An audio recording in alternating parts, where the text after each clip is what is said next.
30 minutos é quanto? R$ 30.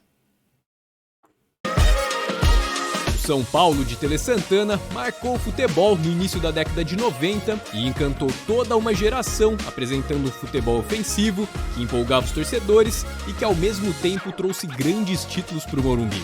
Entre eles, 2 Copas Libertadores e 2 títulos mundiais. Mas como exatamente jogava esse time que serve de inspiração até os dias de hoje? Quais eram as táticas, as jogadas, as estratégias utilizadas? Essa é a análise do São Paulo de Tele Santana. Tele Santana assumiu o São Paulo no final de 90 e deixou o time em 95. Nesse período conquistou diversos títulos, entre eles 2 paulistas, 1 brasileiro, 2 Libertadores e 2 mundiais. Mas teve um ano especial nesse É que hoje, na ótica futebolística, falam muito sobre isso, mas o São Paulo também ganhou a Supercopa Libertadores, tá? Que só enfrentava os campeões da Libertadores. O calendário ele era mais enxuto, aí deram essa oportunidade pro São Paulo. E lá ele ganhou em cima do Flamengo, a Supercopa Libertadores. O São Paulo em 94 também foi completamente minado. São Paulo em 94 ganhou pouquíssimos títulos porque teve, assim, o calendário era horroroso. O calendário era horroroso. Teve um dia que o São Paulo jogou 2 vezes. Literalmente, um dia em que o São Paulo jogou 2 vezes. Pra vocês verem o nível, assim, de tosqueira. trabalho que marcou não só a história do São Paulo, como também o futebol mundial. 1992, um ano especial para o São Paulo de Tele Santana, ano em que as fronteiras do Brasil ficaram pequenas para o time do Morumbi. E a grande verdade é que nessa temporada foi difícil achar um adversário à altura do São Paulo. E nesse momento o time tinha um excelente elenco. Pior que não, cara, em 92 era bem fácil achar um time à altura do São Paulo. 92, tá? 93 o São Paulo era mais imoral. Mas em 92 mesmo, pelo que eu me lembre, ele também foi campeão pela Taça Herrera, né? São Paulo também foi campeão em 92 pela Taça Herrera, atropelando o Real Madrid lá. 3-0, 4-0 em cima do Real Madrid, uma porra dessa. Aí é quente, né? Aí é quente.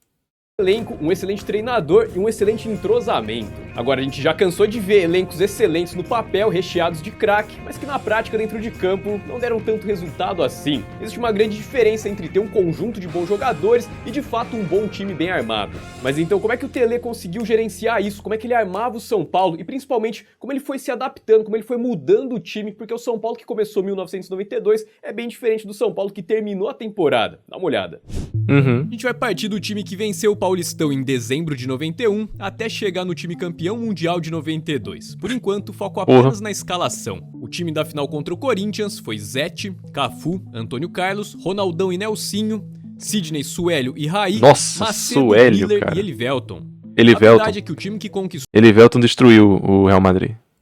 o mundo em 92, sofreu muito no Brasileirão até chegar ao time ideal. Tele promoveu várias mudanças, o time não se achava e acumulou vários resultados negativos na competição. Nelsinho, Sidney, Suélio e Macedo saíram do time. Suélio era ruim, cara. Suélio era ruim. E para suas vagas, Ivan Rocha, Pintado, Adilson e Palhinha. Palhinha jogava demais. Palhinha jogava pra caramba. E esse foi o time que conquistou a Copa Libertadores da América. Palhinha jogava. Após o título, 2 transferências foram muito importantes para o restante do ano. Antônio Carlos saiu do São Paulo e Toninho Cerezo chegou. Tele manteve o Adilson no time, que voltou a atuar na zaga, e escalou o Cerezo no meio. Além disso, 2 laterais ganharam espaço no time, Ronaldo Luiz e Vitor. Quem saiu do time, obviamente, não foi o Cafu, mas sim o Elivelton. Palhinha passou a marcar pela esquerda e Cafu foi adiantado. Após muitas mudanças, algumas que deram certo, outras que nem tanto, enfim, esse seria o time que marcaria o seu nome na história conquistando o mundo. Mas aí, você acha que mudar jogador de posição... Cara, Ronaldão, realmente... Ronaldão, cara. Tá aí um jogador que eu não... Eu gosto muito de zaga, assim, eu não lembrava do Ronaldão. Eu ainda não lembro do Ronaldão sendo uma peça-chave tão grande assim nesse time do São Paulo, não lembro não.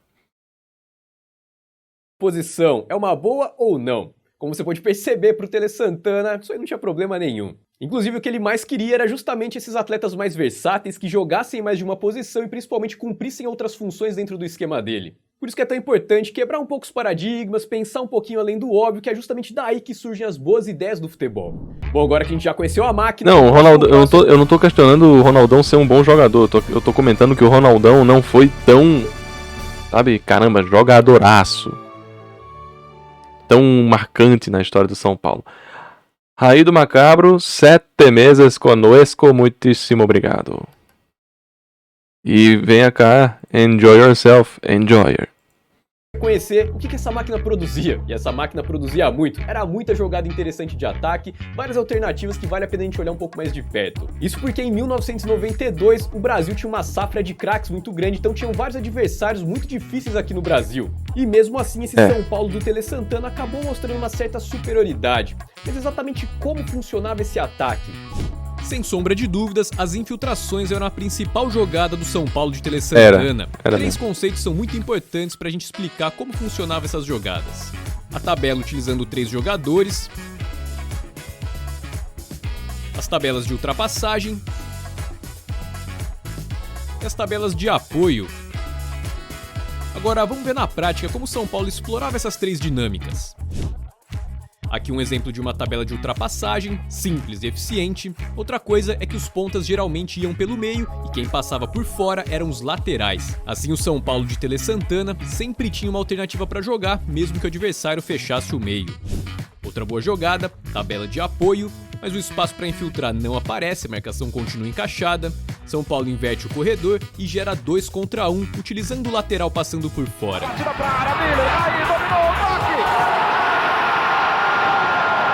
Tabela de 3 jogadores, Palhinha atacando o espaço. Esse Criciúma era bom, viu? As vão arrastar a marcação. Agora mais uma pelo meio. Cerezo invadindo a área completamente livre. Depois que ele chegou ao time, essa jogada utilizando o elemento surpresa passou a ser uma grande arma do São Paulo. Gênio, né? À primeira vista, essa troca de passes parece ser despretensiosa. Mas vamos voltar um pouquinho aqui o lance e ver os detalhes. Antônio Carlos está pressionado. A primeira tabela vai aliviar essa pressão. Agora ele recebe livre, Palhinha se movimentando entre as linhas, armando a segunda tabela, com isso ele atrai um marcador, o que faz com que o Adilson receba livre na sequência da jogada, vendo o jogo de frente, sem ninguém para pressionar, muito menos interceptar o passe. É o Cerezo do Galo, sim. Na sequência, o Miller se apresenta para o jogo, trazendo com ele o zagueiro, com isso ele cria o espaço, que ele mesmo vai atacar. Adilson rasga a defesa com um belo passe e o Miller não perdoa. Todo esse leque de alternativas tornavam as infiltrações a principal jogada do São Paulo de Tele Santana. Olha o Palhinha pro segundo, bateu! Golaço! Golaço. Outra jogada que o time explorava bastante eram os lançamentos. Mano, olha esse vídeo aqui, cara. Olha esse vídeo, gente. 92! Olha que inferno, cara. Quem... Isso é uma coisa que sempre me quebra, cara. Os caras tem vídeo de 80 mais bonito que isso, cara. Pô. Seja buscando o Miller, nesses casos os lançamentos eram sempre destinados nas costas da defesa. E um outro lançamento que o Tele utilizava bastante era explorando o Raí, aproveitando as características do jogador. O terror do Morumbi se virava muito bem, independentemente de como a bola chegava nele. Caiu Gênio. na perna esquerda dos dois, aí foi aquela desgraça. O Raí ajeitou de peito pro Torinho Cerezo. Gênio. O não tinha nem goleiro e não conseguiu completar do outro lado. Mas o São Paulo tem a chance do troco. Ainda mira de novo. Outra arma ofensiva fundamental para o São Paulo eram os contra-ataques. E o terror nessa situação era o Cafu, principalmente quando ele jogava mais adiantado. Gênio. O São Paulo procurava muito explorar sua velocidade através dos lançamentos. Então, frequentemente nas saídas em contra-ataque, os jogadores sempre levantavam a cabeça já em busca dessa movimentação. Pode ser para Miller. O Cafu abriu aqui na direita de primeira. Golaço.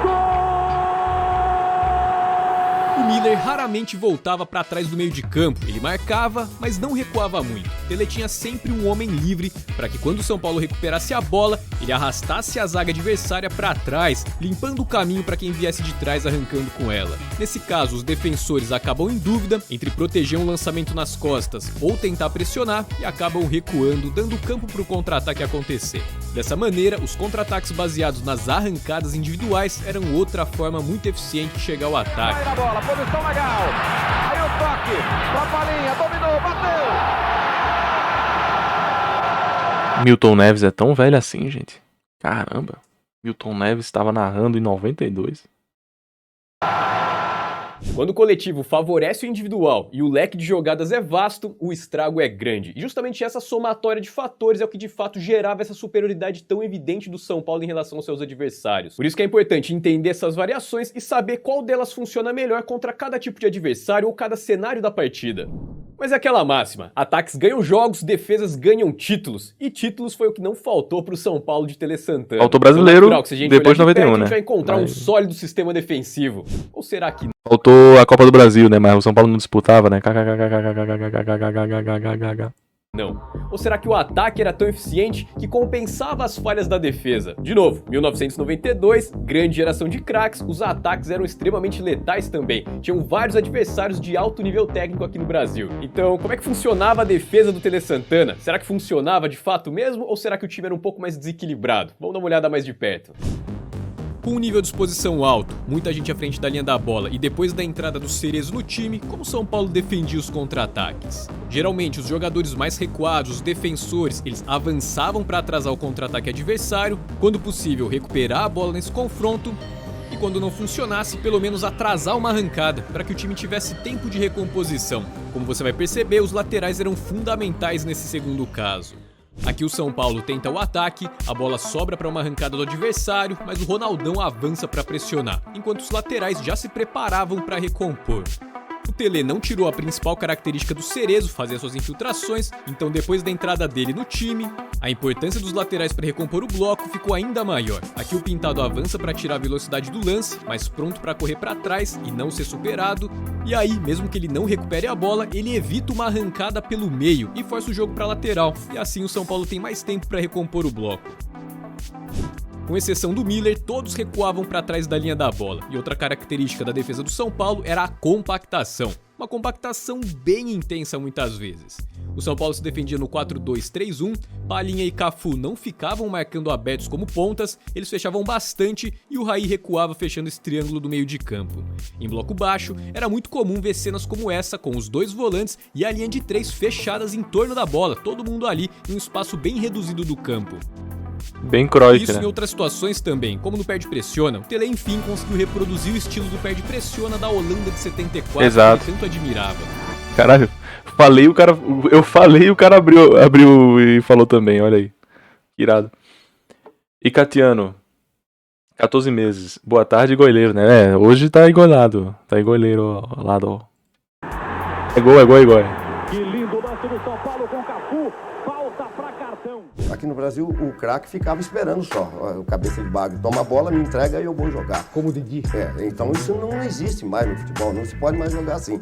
O Raí mesmo, quando eu cheguei no São Paulo, ele era um jogador que não participava na tomada de bola, como era o Sócrates também, quando chegou na seleção.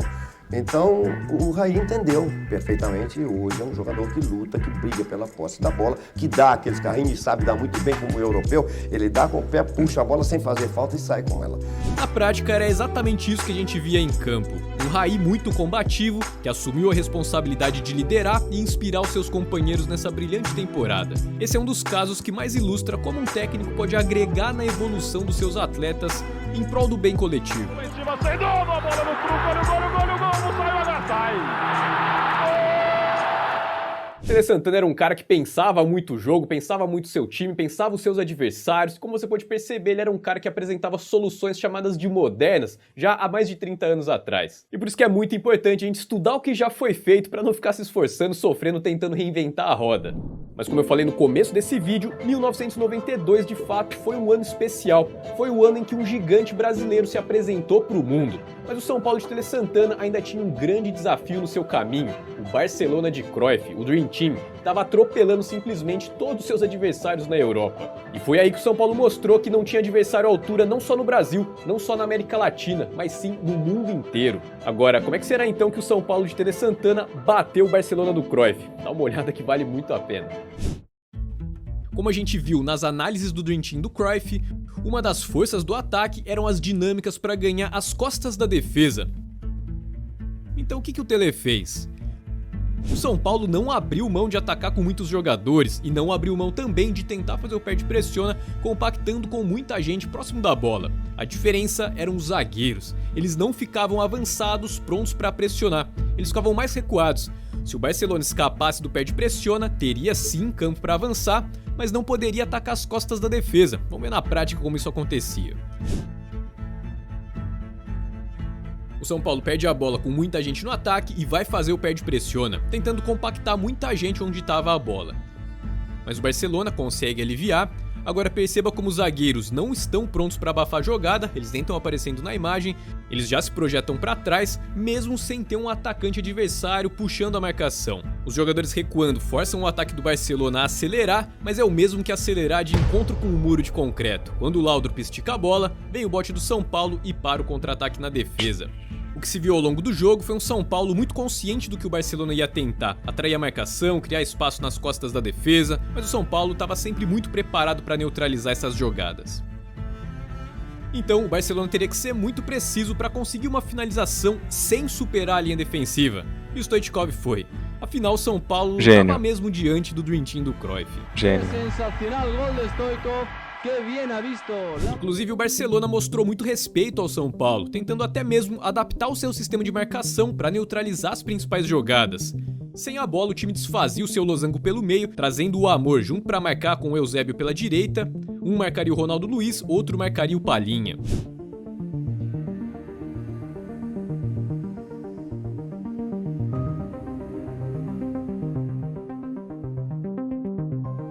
Além disso, o Baqueiro passou a ser muito exigido na marcação, muito mais do que o normal. Ele era o responsável por marcar o Cerezo, que infiltrava e levava a marcação sempre que possível.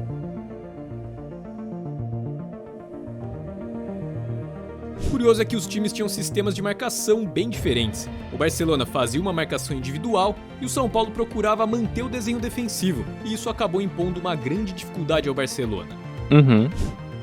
O São Paulo se organizava e procurava manter o desenho sem manter o encaixe individual. Perceba como o Stoichkov passa e não arrasta a marcação de ninguém, não desfaz o desenho defensivo. O São Paulo mantém o posicionamento confiando na defesa. Isso fazia com que o Barcelona prendesse a bola e aí sim a marcação apertava para recuperar. Basicamente a defesa mantinha-se bem postada, sem muitas saídas para caçar, e quem recuperava a bola era o primeiro combate, sempre se compactando no momento certo em que o Barcelona ficava encurralado. Para neutralizar o maior armador do Dream Team, Koeman em seus lançamentos, sempre que ele pegava a bola, linha defensiva bem recuada para eliminar ao máximo os espaços nas costas para os lançamentos. Como era São Paulo gênio. não encontrava dificuldade para escapar da marcação individual do Barcelona. O Cerezo não tinha dificuldade para escapar do Baqueiro, Palhinha escapava do Amor com frequência e as jogadas iam fluindo muito melhor para o tricolor. Principalmente no segundo tempo. Com o São Paulo mais solto no jogo, a troca de passes ia de pé em pé, as movimentações desencaixavam a marcação e as oportunidades iam aparecendo. Mesmo com a marcação encaixada cada um no seu, outra vantagem do São Paulo ficou muito evidente, justamente nos confrontos 1 contra 1, em especial Miller versus Ferrer. O Miller não tinha dificuldade alguma para resistir à pressão do Ferrer e dar prosseguimento na jogada. Inclusive essa foi a jogada que o São Paulo mais tentou, colocar o Ferrer em xeque no mano a mano contra o Miller. Buena marca Ronaldo Luiz, aí está Cerezo. Cerezo para Müller completamente solo. Quase. E Ferreira salvado quando o balão ia diretamente à porteria. E foi justamente assim que nasceu o primeiro gol. Barcelona. Peligroso ahora el ataque con Müller. Muy rápido que bien ha hecho Müller ese recorte ante Ferrer y empata al Sao Paulo. Ha empatado el Sao Paulo. Ha sido precisamente No segundo tempo, a vantagem continuou e por muito pouco não rendeu mais gols ao São Paulo. O Barcelona tentava encaixar a marcação, mas não era um time que tinha muita força nos confrontos individuais. Poucos jogadores Olha esse tinham drible pegado na desgraçado. marcação. Com isso, uma das únicas maneiras de parar o São Paulo era cometendo faltas. O São Paulo tinha o drible em praticamente todos os setores do campo e o Barcelona não tinha como parar. Só restava uma dura escolha ao time de Cruyff: deixar o São Paulo trocar passes até o fundo do gol ou oferecer a bola parada. Muito bom, né? Se vocês não sabem o resultado final, então, o segundo gol, né? Vem agora. De uma falta. Por bola parada.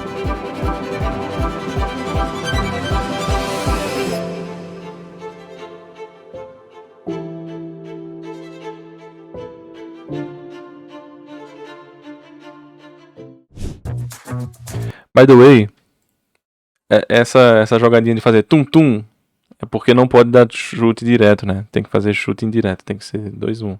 Quando tem essa falta de frente. Eu fui descobrir muito tempo depois. Tanto que agora, né, o Cássio deixou a bola entrar, porque era a bola de 2 toques, o cara não deu 2 toques, né? A bola foi pro gol, ele só deixou entrar e continuou o jogo, né?